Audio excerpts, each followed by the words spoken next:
I won't say it's an embarrassment that I should know how to do things, but I prefer not to. There is that freedom in that. I'm fearful of knowing those things. Hi everyone, I'm Amy Devers, and this is Clever. Today I'm talking to Julian Lennon. Yes, that Julian Lennon. The award-winning humanitarian, musician, fine art photographer, best-selling author, filmmaker, and eldest son of Beatle John Lennon. He has spent his life steeped in creativity, honing his unique powers of observation and engaged in multidisciplinary modes of artistry, storytelling, and stewardship. His somewhat solitary youth in North Wales was both wild and free and deeply conflicted. Creativity became an outlet early on, and he has nurtured his talents throughout his life through a multitude of expressions. By 21, he was already a rock star with his first album, Velat, and music has been a constant throughout his life, including hits along the way like Too Late for Goodbyes and Saltwater. Recently, in 2022, he released his 7th studio album, Jude, the name being a reference to his 5-year-old self, Paul McCartney's inspiration for the Beatles' Hey Jude. He's been involved in the production of many films and documentaries, including executive producing Women of the White Buffalo and 2020's Kiss the Ground, an acclaimed documentary that makes a compelling and lucid argument for no-till and regenerative farming as a practical and scalable solution for healing our soil, and by extension, our climate, food, and people. As of this recording, it's currently available for streaming on Netflix if you'd like to watch. He's also published a New York Times best-selling trilogy of children's books. He discovered his photographic talent by accident and has leaned into it, developing a signature of arresting and etheric landscapes and raw, candid portraits. He's exhibited widely since his first show, Timeless, in 2010, and recently debuted a collection of breathtaking skyscapes entitled Atmospheria at Frieze LA Art Fair through William Turner Gallery. With all of his multimodal creative output, perhaps the most consistent through line is his environmental and humanitarian efforts through his nonprofit, the White Feather Foundation. Since its inception in 2007, the White Feather Foundation has saved native lands from being taken from indigenous groups, brought clean water to developing communities, and provided girls with educational scholarships as well as furnished vital equipment and supplies for rural schools. It's an unbelievable journey that has been and continues to be more about the adventure than the destination. Here's Julian.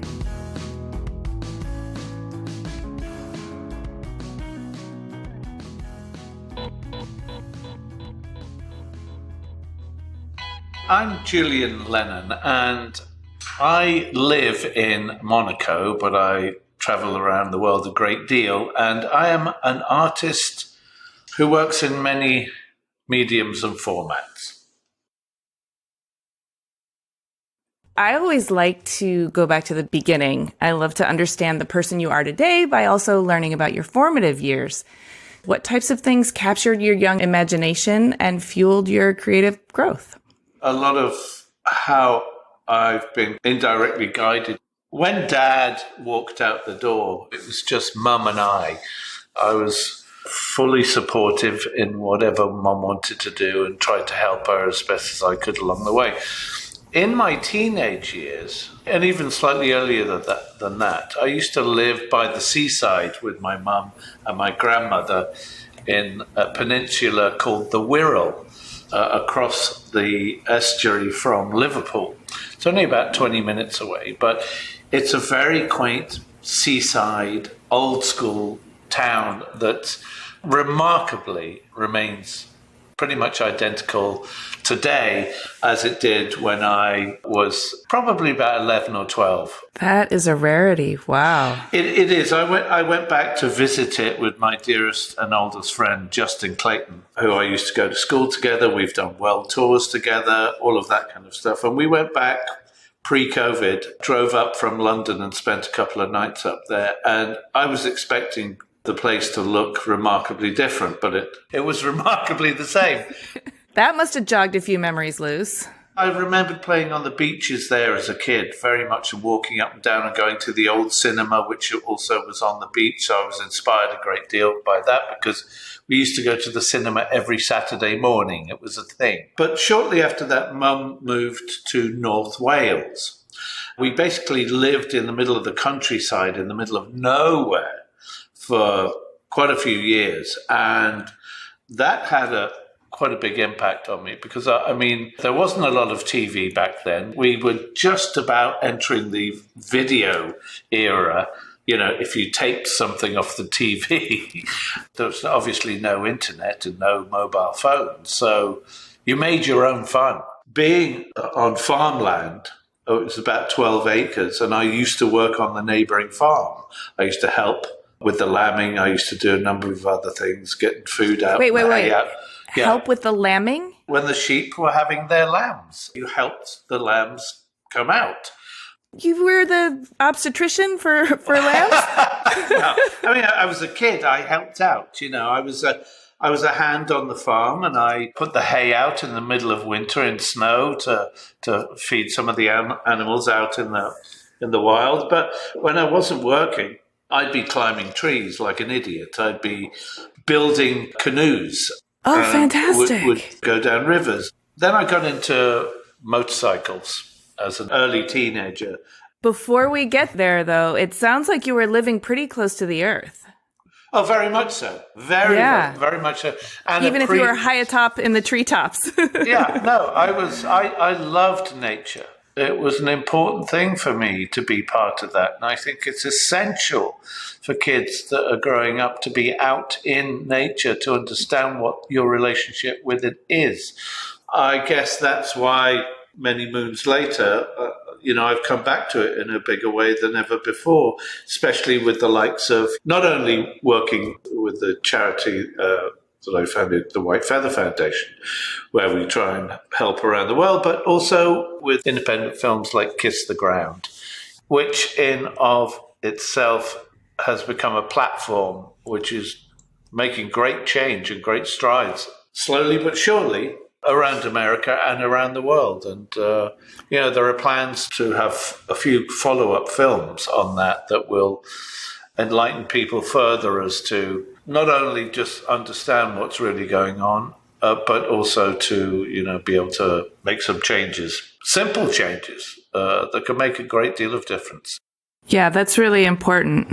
Yeah, that's as important as anything else. Yes, the air that we breathe is polluted, a good amount, and the seas are polluted and the soil's polluted.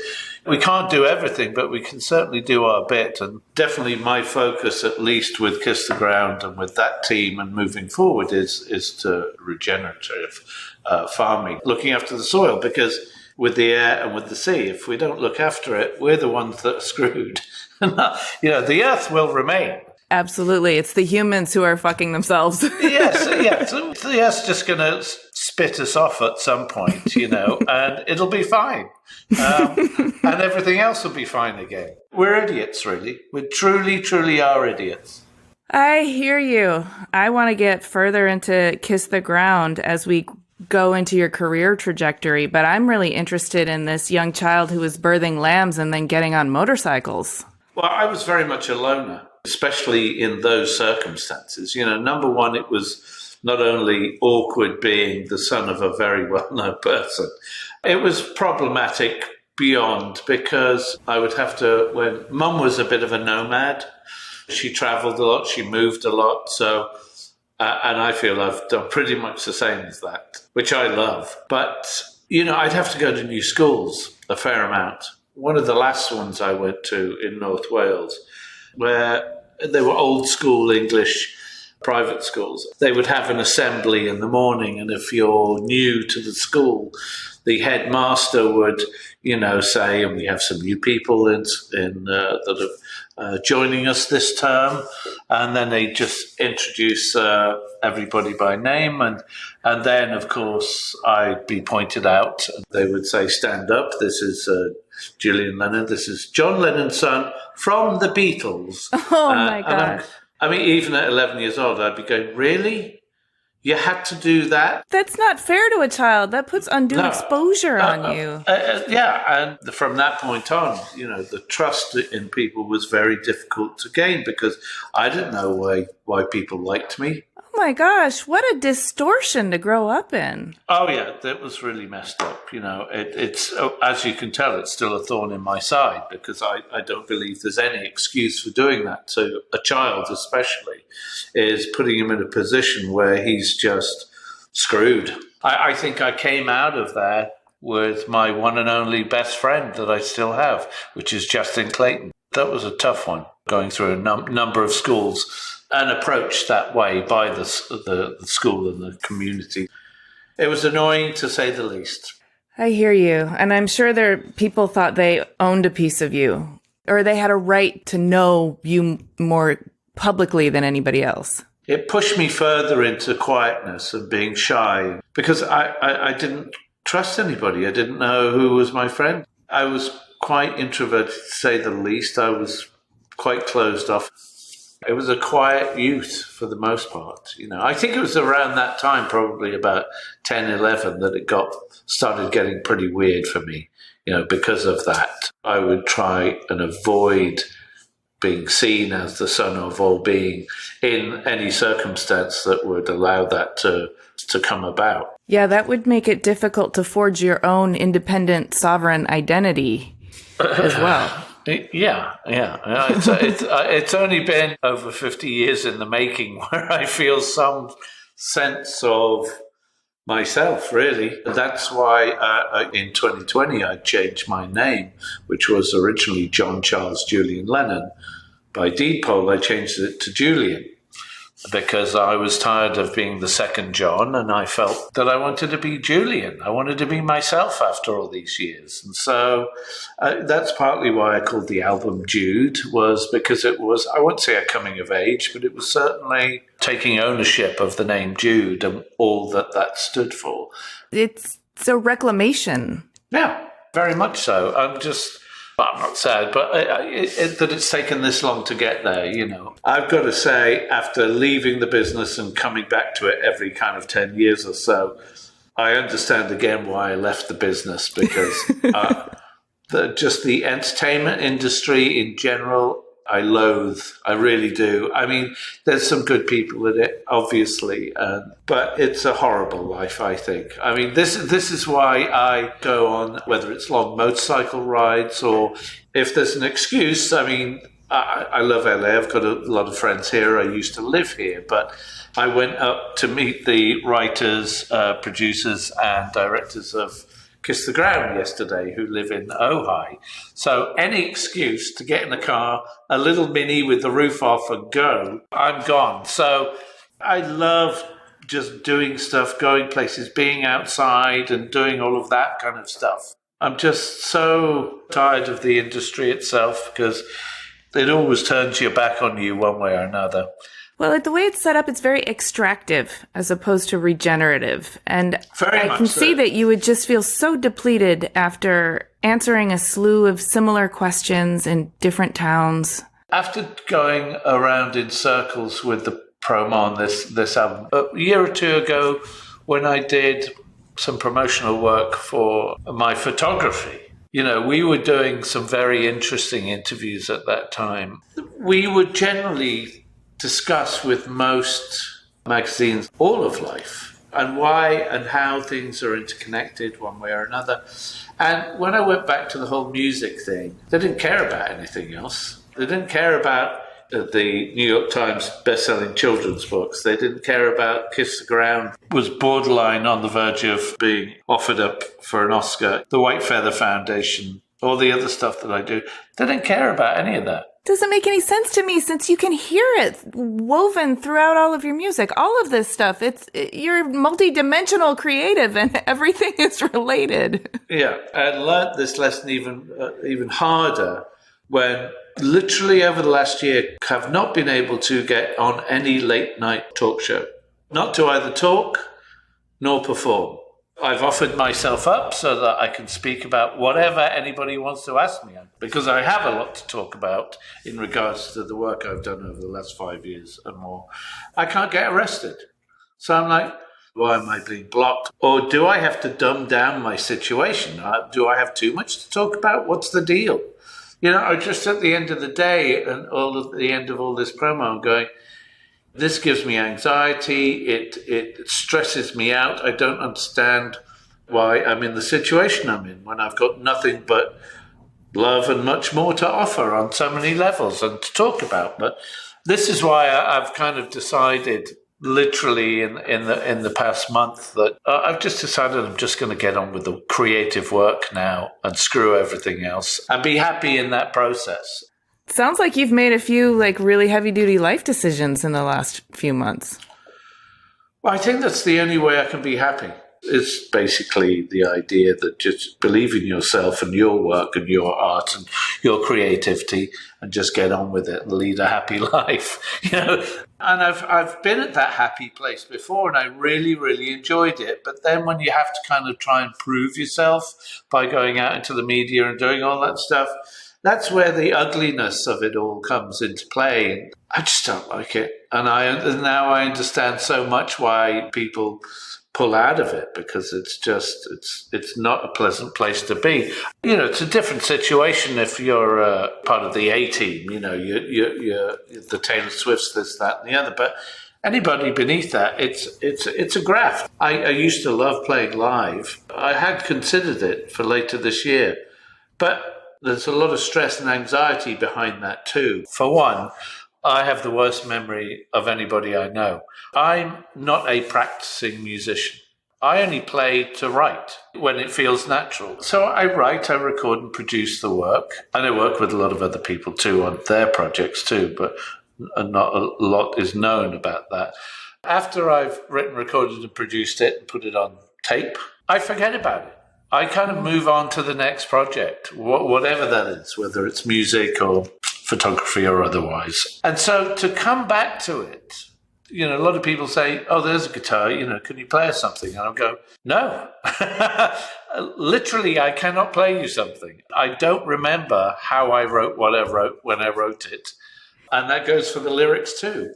So for me to even come close to rehearsing for a tour of 7 albums, that's a nightmare for me. But the other thing is, you'd be lucky to break even these days, unless you're one of the megas, You'd have to really, really love playing live to want to do that, to just break even after slogging yourself on the road. But also, again, for me, I because I have all these other little careers now, it's a timing thing as well. So I love too much of the other stuff that I'm doing now. Maybe I'll do it further down the road. It would really be about the love of playing live again. I don't have that enough within to consider that right now. But what I am strangely doing, I have a dear friend who lives close to me, who's a great singer-songwriter. And he plays all the bars, the clubs, the restaurants. That's how he makes a living up and down the coast of France and Italy. It's not a bad gig, So he works his hiney off, no question about that. He's a grafter. But I've asked him if I can pull him aside, give him a little money and in his time off to teach me his favorite 10, maybe 20 songs. So that could be from Bob Marley to maybe Dylan, maybe a few others, a real mix. And I'm going to graft at being able to do that in between everything else, just to see if I, once I've learnt this stuff, if I enjoy it. And then actually when he goes out doing his gig, I'll sit in unnamed as a, guitarist and backing singer for him. And I want to see if that sparks that life and that enjoyment again. That sounds actually like a really interesting experiment, especially if you're in stealth mode. People don't know who you are, so there's no expectation. You're playing covers, so it's not about whether they like your music or not. And it's really about, do I like connecting with the audience? Do I like this sort of transitory creativity that is renewed every night, which can be destabilizing or regenerating, depending on how you metabolize it. But you wouldn't have that information if you were touring in support of Jude. I like this experiment. Keep me posted. Yeah. So this is to know whether I still have that love inside of that connection. I know when I'm up there and I'm confident, I do, no question about it. But again, I just haven't done it for a long time. And I feel so settled and comfortable being behind the camera and being behind the scenes that it's really a place I can enjoy and I can breathe.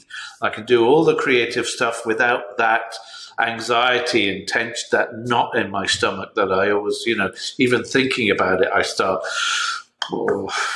I have panic stations where with everything else that I love, creatively speaking, it's just a joy to do. Like, it really, really is. And that's where my head is going anyways, much more into the photography in the future.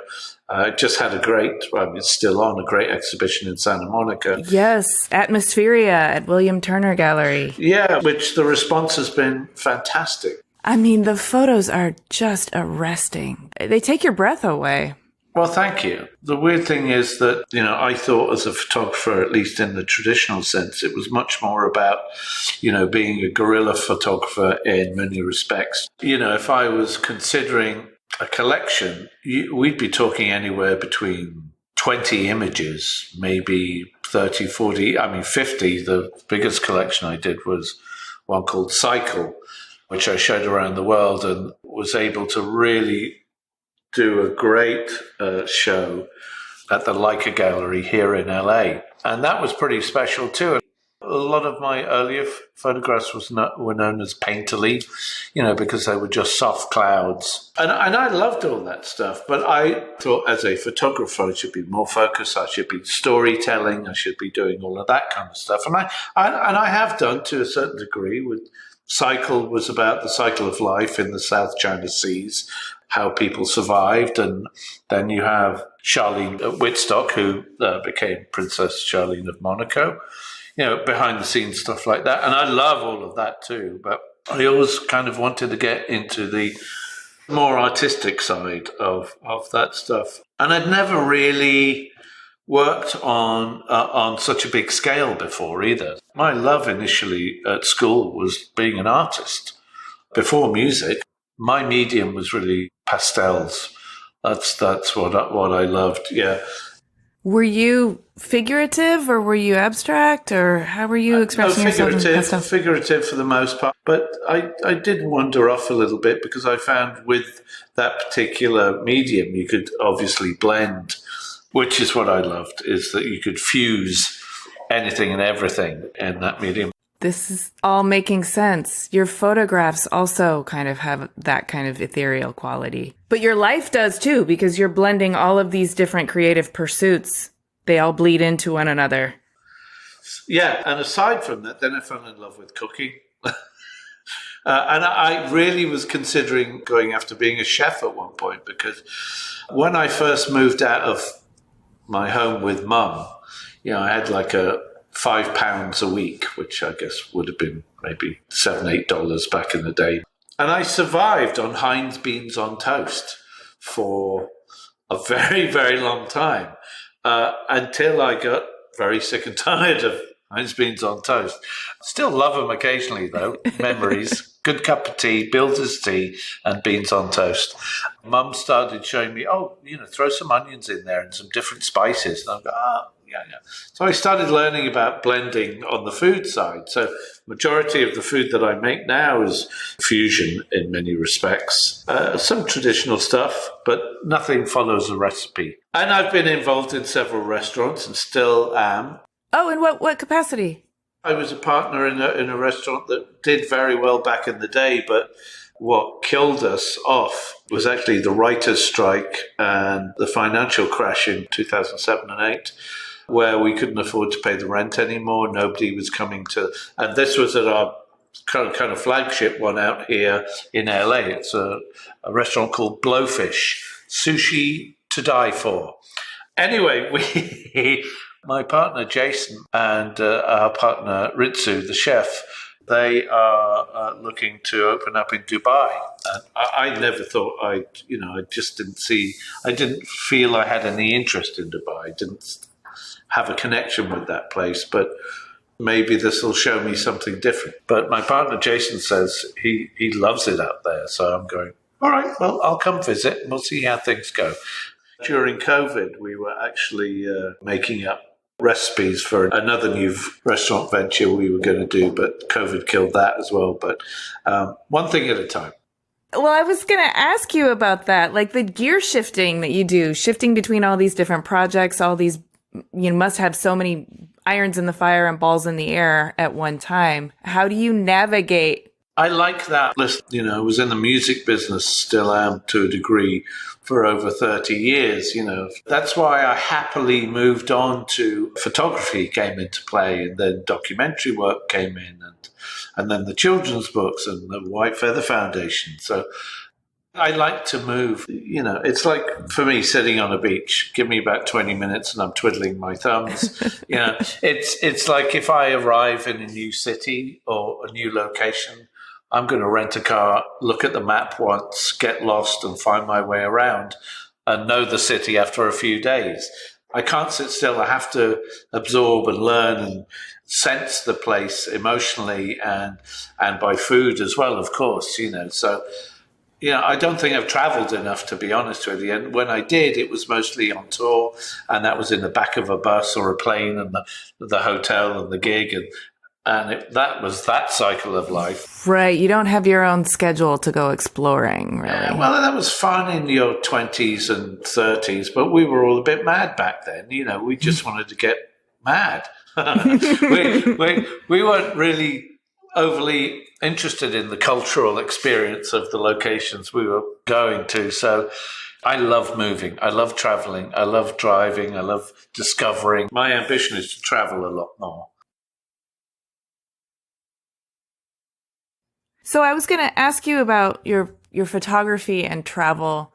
Is it the travel that informs the photography, or does the photography inform the travel?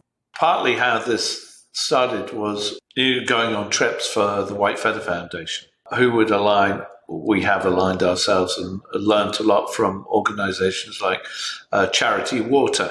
Scott Harrison. It's like he was the one that said, come on out to Ethiopia. And I'd never been on any kind of trip like that ever before. So at the same time, we were talking to the UN about their Millennium Village projects. And so because I was going to be in the same continent, I aligned that with going to Kenya before meeting up with Scott in Ethiopia. So in Kenya, I did a series of photographs of the schools that we visited, the health clinics, and all the issues that they were facing. And that's where the Cynthia Lennon Scholarship for Girls came out of that trip, because I learned so much that's just not in everyday education. You really don't hear about other countries enough in the news, especially in America, more than probably any other country in the world.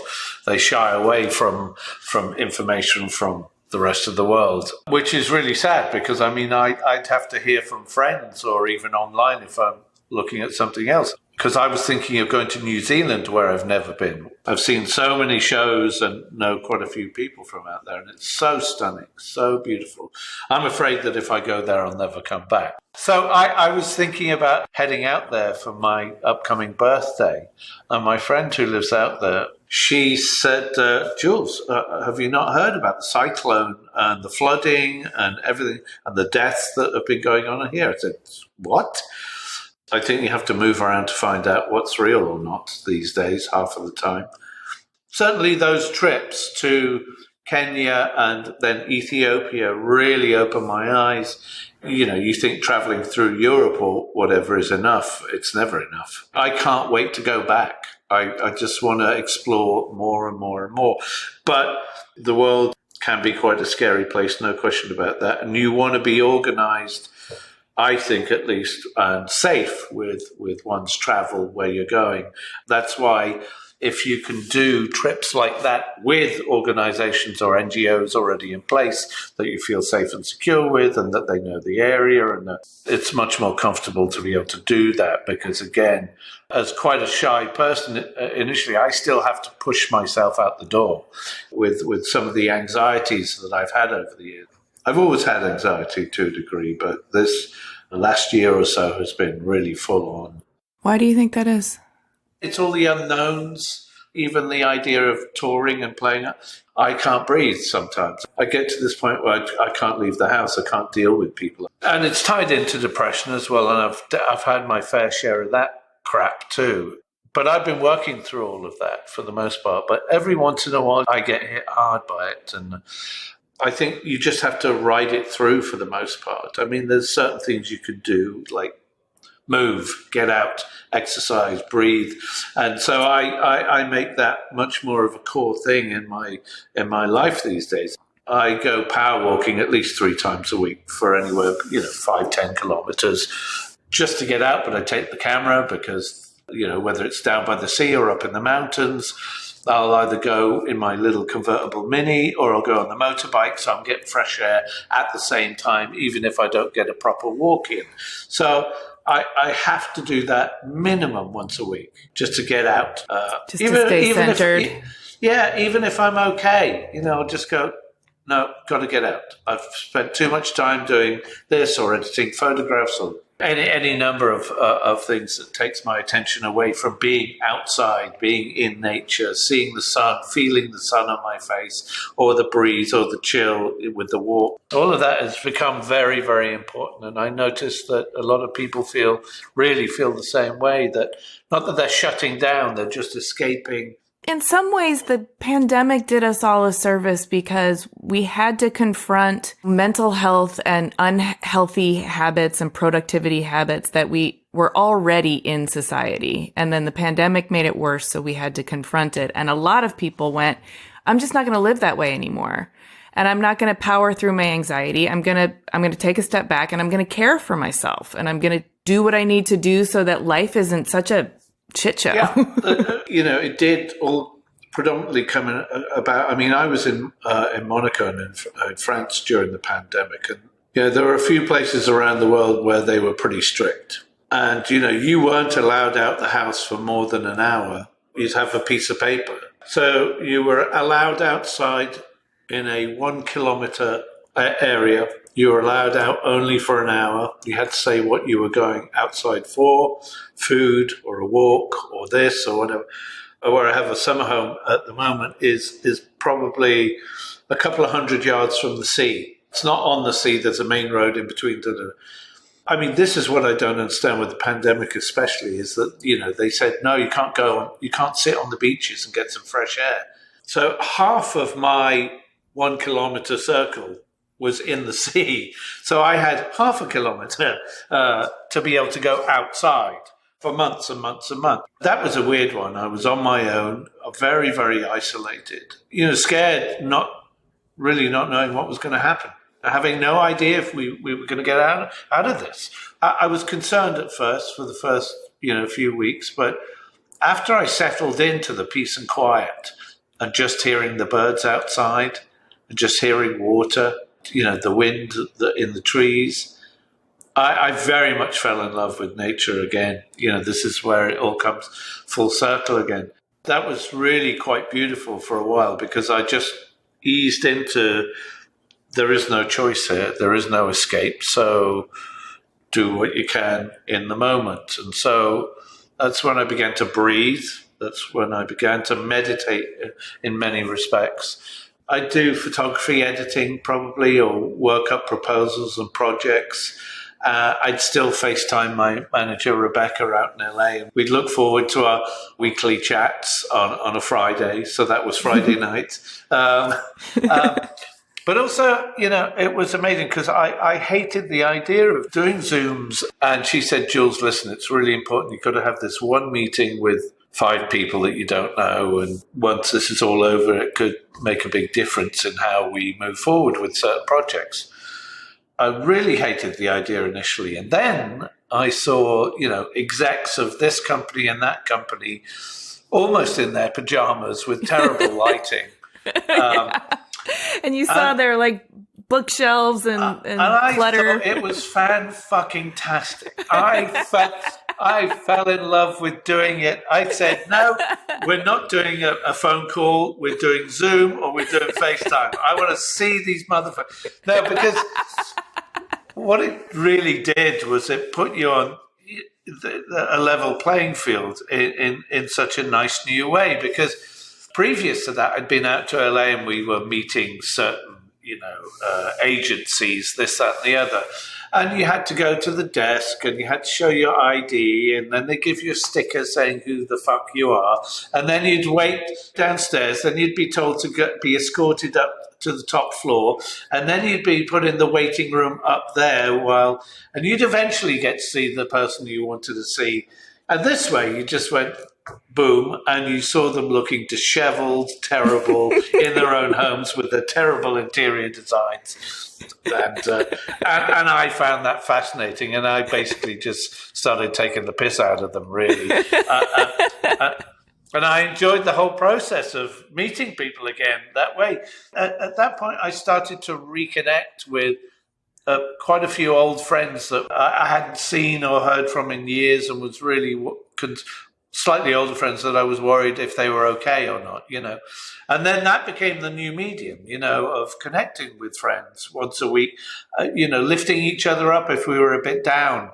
And that was a great help moving forward. Well, we could also be a lot more honest with each other about if we were down. Previously, we would have had to, get in touch, have a phone call, and we'd kind of have to just celebrate the good stuff we're doing in life.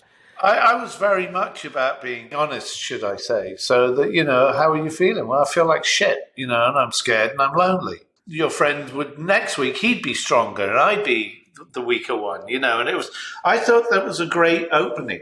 It was a great new way to relate and breathe to people in a way that we probably should be doing anyway in normal life, just be fucking honest, So that was kind of special. And then when, of course, the barriers did open up and we could travel again, I'd met an incredible artist. She's become one of my best friends. She's a painter and sculptor.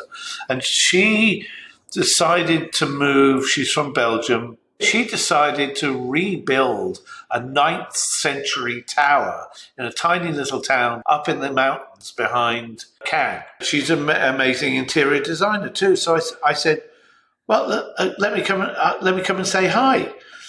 So I'd gone to visit her in this 9th century medieval town in the middle of nowhere, but I'd gone on mostly the main roads. And after a couple of visits, I said, I want to find the other ways that I can get to you. So I don't want to go to the normal roads anymore. So I looked at a map and said, okay, if I go up that way, and then I'll just find my way across. I'd been living in this area for 24 years or whatever it is. And I knew some beautiful spots, but I'd never really gone that far. I'd go, oh, well, that looks interesting. So I'd go. And I discovered plateaus on top of mountains that was so bloody gorgeous with God knows how old the little chapel was. That was it in the middle with one road down the whole of this plateau in this valley. And then I would find glacial lakes where there was nobody. And we're talking turquoise blue lakes with trees and rocks and nobody.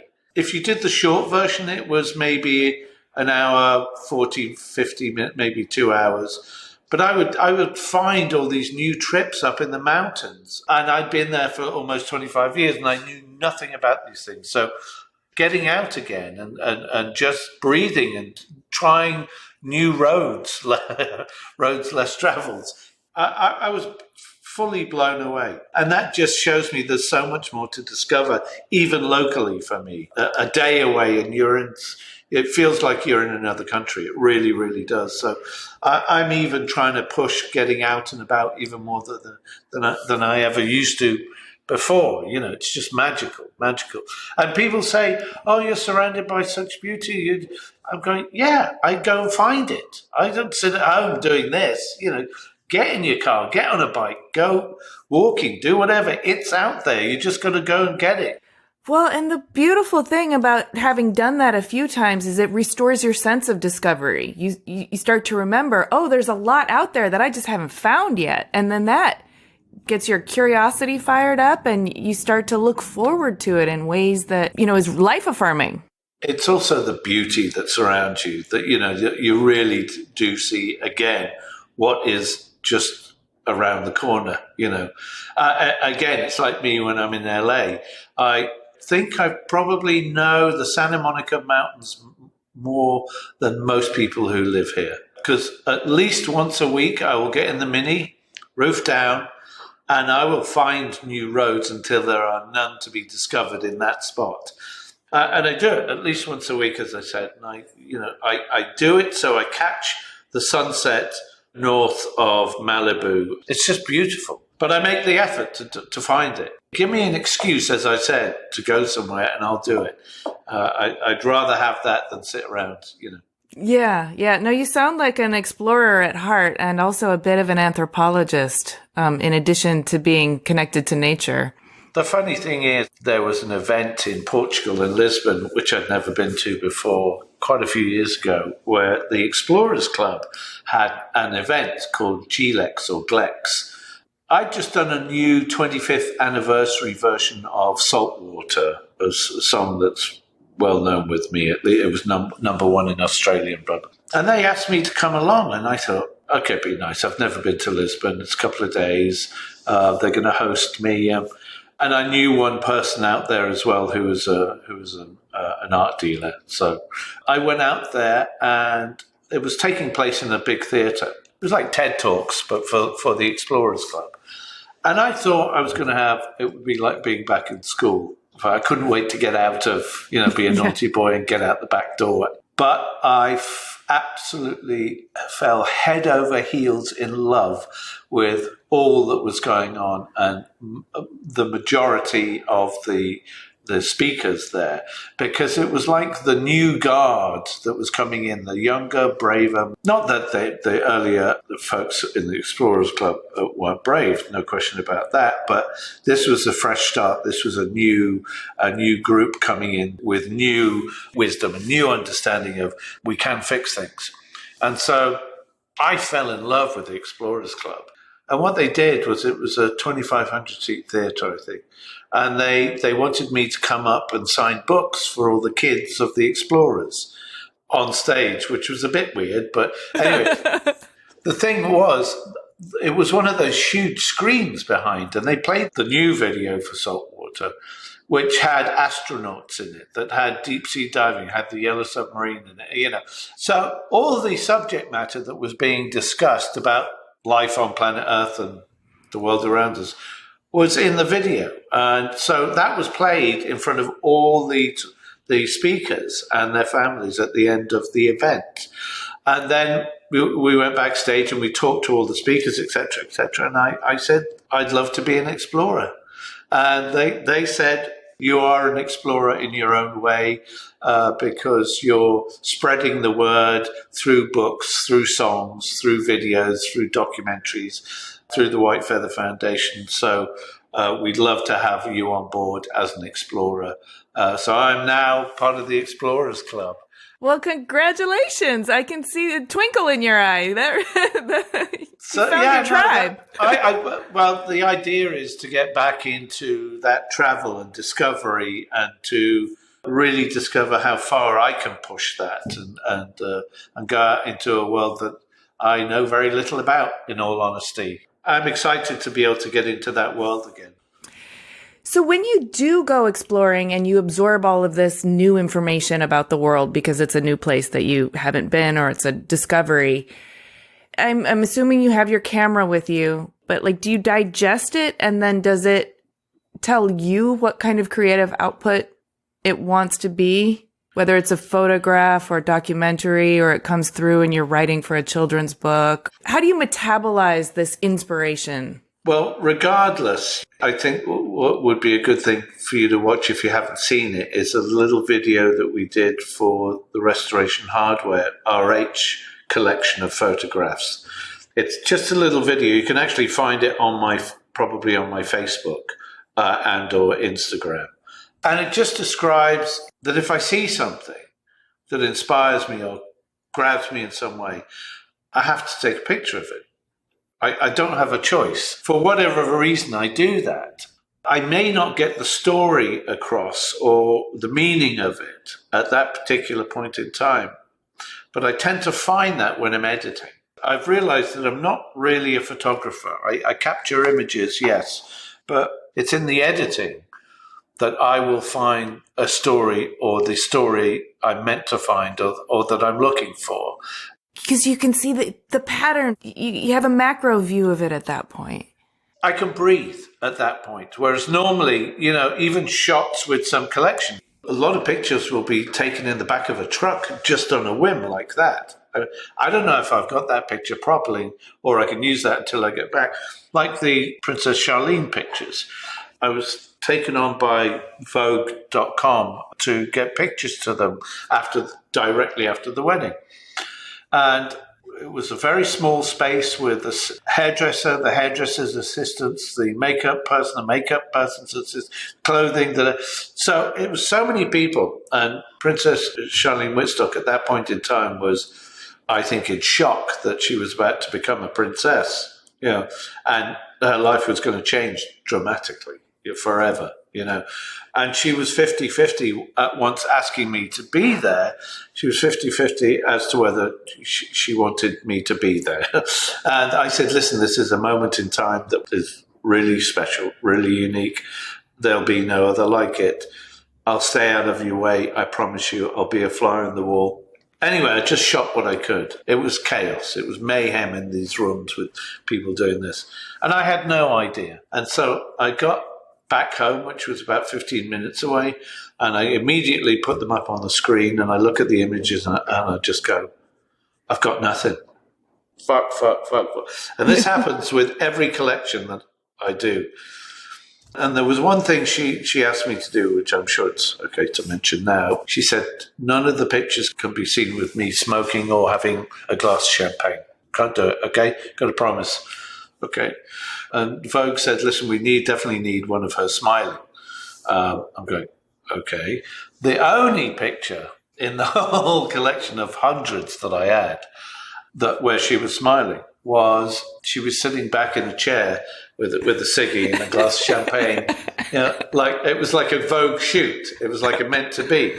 And I'm going, oh, God. Okay, what do I do? All right, let me get rid of the cigarette. How do I defeat the champagne? Black and white. But let me just desaturate, not full black and white, because I tend to make every collection slightly different. I desaturated it and I cropped it in a certain way. And I went, oh my God. I said, fuck. Jesus, think of the 30s, 40s, 50s. Think of Grace Kelly. Think of the old Hollywood times, the Rainier. And immediately I went. They do evoke that. So that's exactly what I did. I batched desaturation across it and then went in and edited it so it gave it a particular framing. And some of those images are some of the most favorite I've ever taken. I think she's stunning in a few of them, and with the movement and the hairdressers around and people changing and the patterns and shapes that are going on in all of that. You know what's stunning about them, too, is you manage to capture a stillness within the chaos. Yeah, very much so. It was her world right there. And I think that's what I love to do in the visual art, so to speak, whether that's Kiss the Ground or photography, is finding that moment, finding a connection there that... again, at the time, I don't know if I've made that connection. It's only when I get back in the editing chair and really kind of go. With every collection I brought home, I've gone, what is this? And I have to find that communication, that message, that story in every photograph. Yeah, thank you for sharing that. That makes a lot of sense. It's like when you're shooting the photo, you're just capturing raw material. I'm in the middle of the madness too, because again, I'm not a pro photographer. I don't know what I'm doing. As long as I get something, then I can work with that later, I still don't know how to operate a camera properly. I hate it being that man thing where you refuse to read a manual. But I think that also relates back to the magic for me, because if I knew what I was doing half the time, it wouldn't happen. And this is why, going back to the music thing also, is that I used to write these quite elaborate 20-minute instrumental pieces on piano. One of my first loves was Keith Jarrett, Clone Concert. is one of my all-time favorites. And I love Steely Dan and lots of bands like that. Yeah, I love the rock and roll and the heavy stuff too. But the heart of hearts, I love chord changes that just gave me goosebumps. And Keith Jarrett was full of that, especially the Clown Concert, and also Steely Dan and a number of other bands like that. And so I used to play these pieces, but just by ear, and it was actually I'd recorded one in my studio in LA probably 25 years ago. Herbie Hancock came by and I said, listen, could you play this piece properly? I said, well, that's why you're here. So he's listening to what I played and he's going, what is that chord? I'm going, you're asking me what that chord is. I don't know what that is. He said, Jules, you really need to learn how to read and write music so you can communicate this stuff to other musicians. I got his point, and yes, there's one side of me that wishes I did, and I could have, and I'd be in a different place now, potentially musically, if I did that. But it wouldn't have allowed further expressions like photography and or anything else, I don't think. And so I like not knowing what I'm doing, because if I knew it would all be over. So every time I come to the idea of writing a new song, it's all discovery again, because I don't play the piano in between or play the guitar in between. So I'm relearning it every bloody time. Of course, there's a core memory for some of the basic stuff, but the stuff that I really love, which is all a bit like that, is what I truly, truly love. So that's what keeps me interested in music. But that causes a problem with the live stuff again. I can't just get up and play something, but that's the trade-offs. So. I can see how animated you become when you talk about the discovery process in the process of composing. And the fact that you don't know the rules means you also don't have to adhere to them. You don't have to unlearn anything. And you also don't even know if you're breaking them. You're just going where you want to go with it. There's a real liberation to that. Yeah.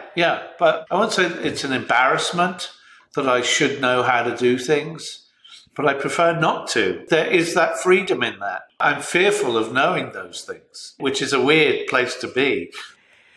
There's a case to be made for knowing things can kind of close your world down a little bit. I know there's an argument for both sides, and I'm not advocating that, never to become a master in certain things, but I do see what you're saying. Like you leave the world wide open for yourself. Correct. It's like ignorance is bliss to a degree. You deliberately don't have a roadmap. Oh, that makes so much sense. How I work in any medium is organically with projects. If something comes along and it feels right, I go with it. Obviously, there's the legalities of it all, and that's why I have a wonderful manager now that protects me in that regard. But the reality is that if it feels right and it's a happy process moving forward, then regardless whether that's charity or otherwise, because if I can move with a certain amount of emotion on that, regardless of what that is, then I'm happier about that. There has to be a level of emotion attached to what I do. If you can't feel it, there's no point in doing it. It's flat, it's dead. You can't make yourself do it. I totally get that.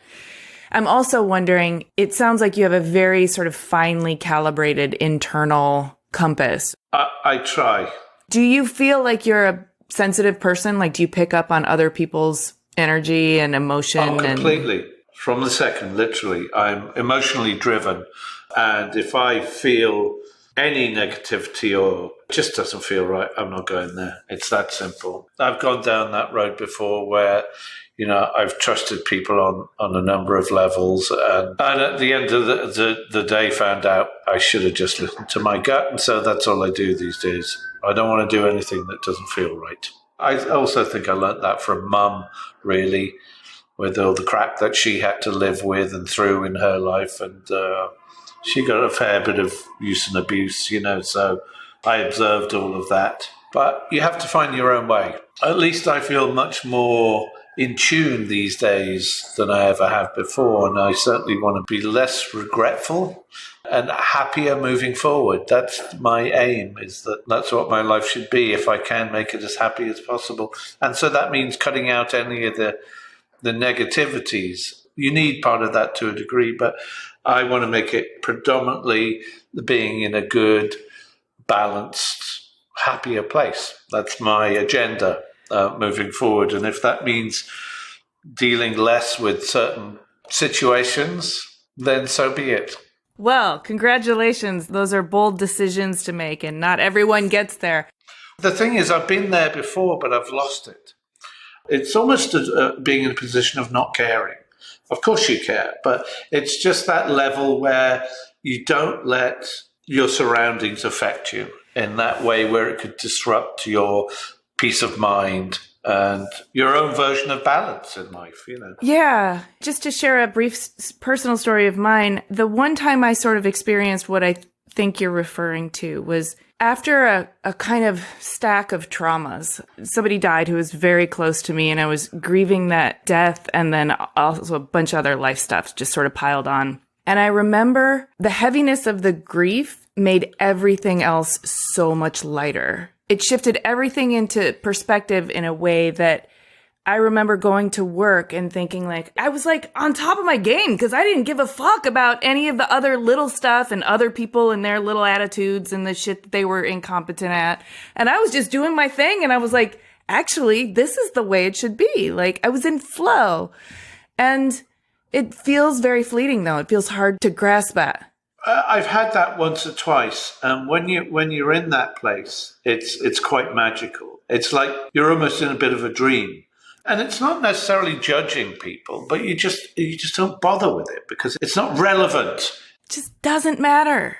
And you can't let that outside stuff get to you, you know, because, I mean, I have for years and years, and it's a painful place to be. It's a dark place. It's a sad place. And people can do that to you. You know, they can really just corner you and put you in a dark place. And I just had enough at breaking point. But I've never been one to give up, that's for sure. And I think that's been part of my core. There's a saying that my mum used to live on an island called the Isle of Man, and it's between England and Ireland. The flag, the logo is 3 legs coming out from a centre. Their little saying, which is very, very quaint, whichever way you throw me, I will always end up standing. That's pretty great. I've always kind of taken that on board, not going to take it lying down. It's really more about boundaries and making decisions around your own destiny. Doesn't mean about hurting anybody else, but maybe not people pleasing. Well, that's the other thing. I did that for too many years too. And even last year, you know, with all the album promo, and I'm just like, you know what? It doesn't make any fucking difference. It really, they don't fucking give a shit anyway. You know, they really don't. So just get on with your happiness. That's what I say. Get on with your happiness. Get on with the creativity and the love that you find. That's my way forward. That's my mantra.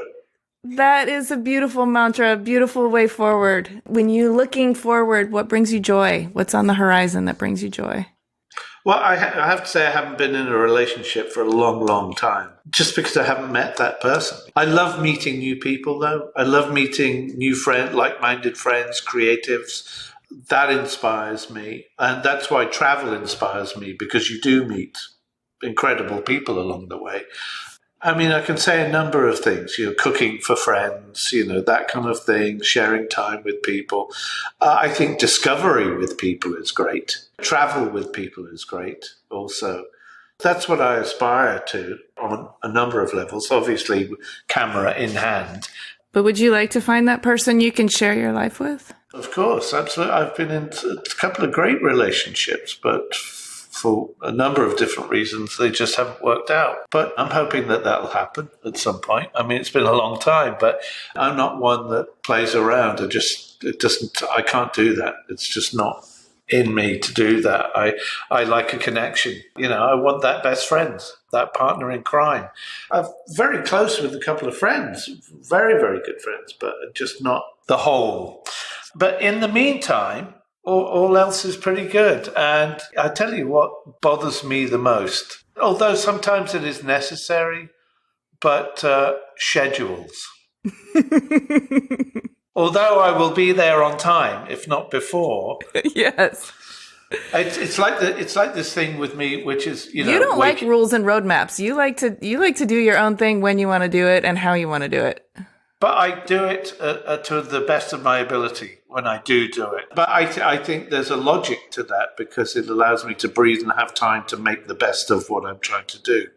Well, one thing that I have a personal pet peeve with is that so much of society in the world is framed around trying to sort of squeeze as much creative output out of creatives as they can, but it doesn't happen on a standard 9-to-5 productivity schedule. Not unless you're pushing out the same old shit. Right. But you have to absorb, you have to process, you have to maybe even put it away for a while and let it marinate and then bring it back out. And that all happens unpredictably on a very unpredictable schedule.